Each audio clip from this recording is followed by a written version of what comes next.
सुबह से बहुत अच्छे भाषण भी सुन रहे हैं। मेरे मित्र रिजिजू जी ने बहुत कुछ कहा। सबसे बड़ी बात है कि मैं खुद भी जेपीसी में था और दुर्भाग्य की बात है कि जेपीसी में आखिर तक क्लॉज बाय क्लॉज चर्चा कभी नहीं हुई और यही कारण था क्योंकि जेपीसी में हमने देखा कि नॉन स्टेक होल्डर्स को भी बुलाया जाता था।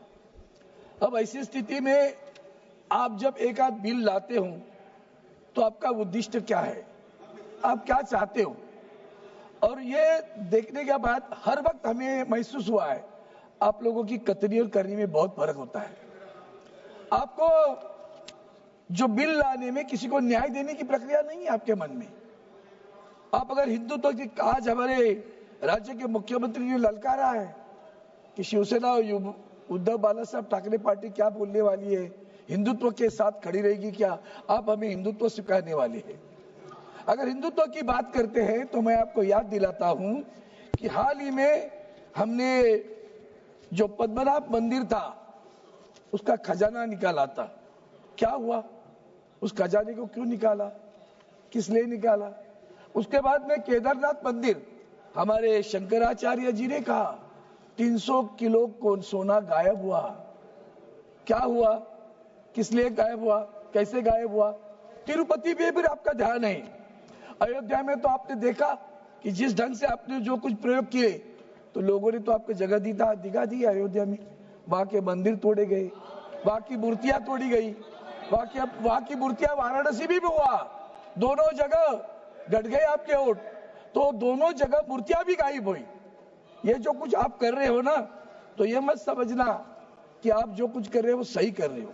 हमें तो डर लगता है क्योंकि आपने इस हाल ही में हमारा चैत्र शुरू हुआ तो महाराष्ट्र में नया साल शुरू हो जाता है, उस वक्त रमजान ईद भी हुई। हमने देखा सौगते मोदी चल रहा है। आज सौगते बिल आ गया, वक्त बिल आ गया, ये सौगते मोदी चल रहा है। तब मुझे याद आई कैसे भूल जाते हो आप कि हमारे इसी सरकार के आदरणीय प्रधानमंत्री जी हमारे, उन्होंने कहा था मंगलसूत्र छीना जाएगा। हमारे यूपी के मुख्यमंत्री जी ने कहा था बटेंगे तो कटेंगे। कौन बांटने वाला था, कौन काटने वाला था।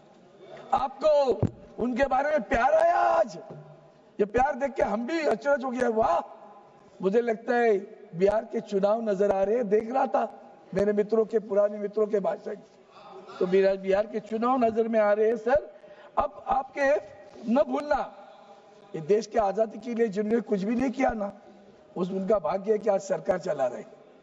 देश के आजादी के लिए मुसलमानों ने भी अपनी जान न्यौछावर की है।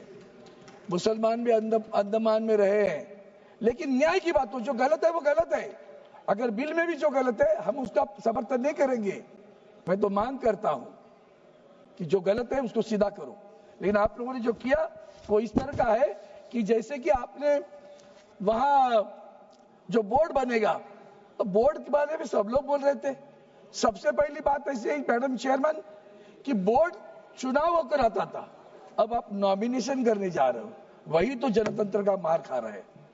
जब नॉमिनेशन करना है मतलब सरकार को जो चाहे उसको रख देगी, बाकी तो अधिकारी है उसके ऊपर, वो भी आएंगे, वो तो सरकारी अधिकारी रहेंगे।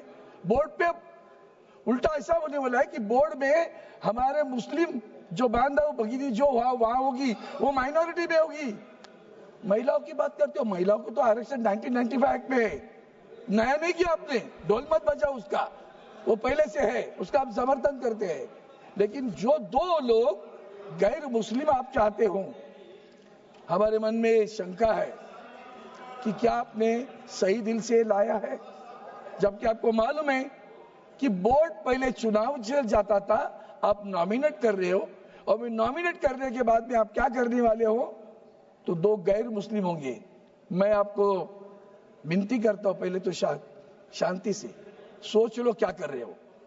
आप एक तरफ कह रहे हो कॉमन सिविल की कोड की बात करते हो, और जब दूसरी तरफ यहां दो मुस्लिम गैर मुस्लिम हमारे वक्फ बोर्ड पे ला रहे हो। मुझे डर लगता है कि हमारे हिंदुओं के मंदिरों में भी कल गैर हिंदू अगर लाना चाहोगे।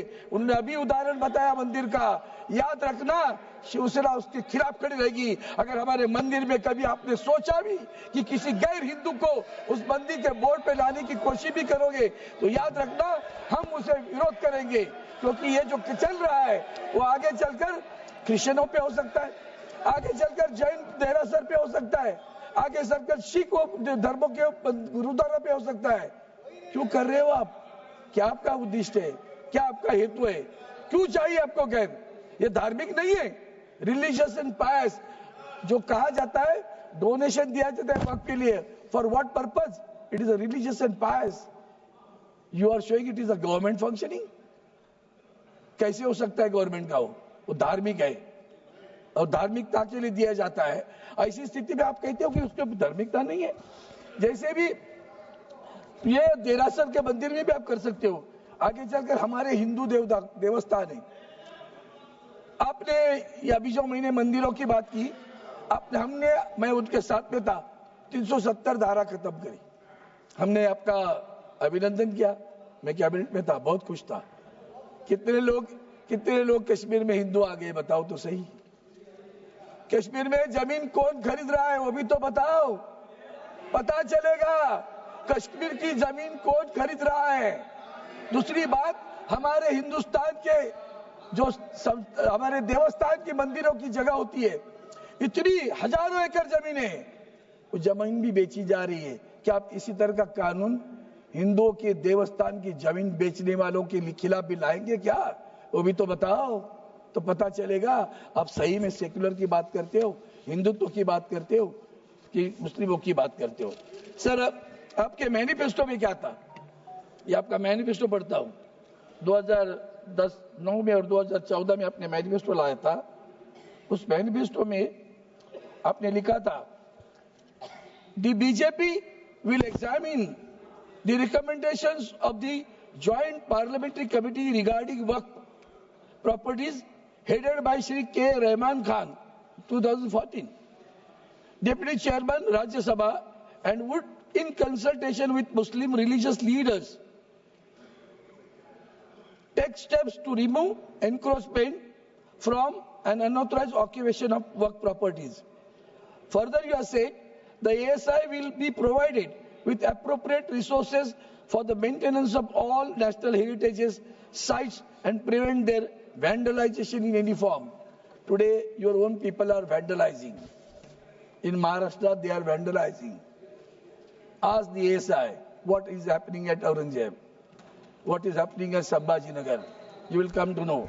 And therefore, ये जो मैनिफेस्टो है उसके ऊपर भी हमने आपके सामने कहा है।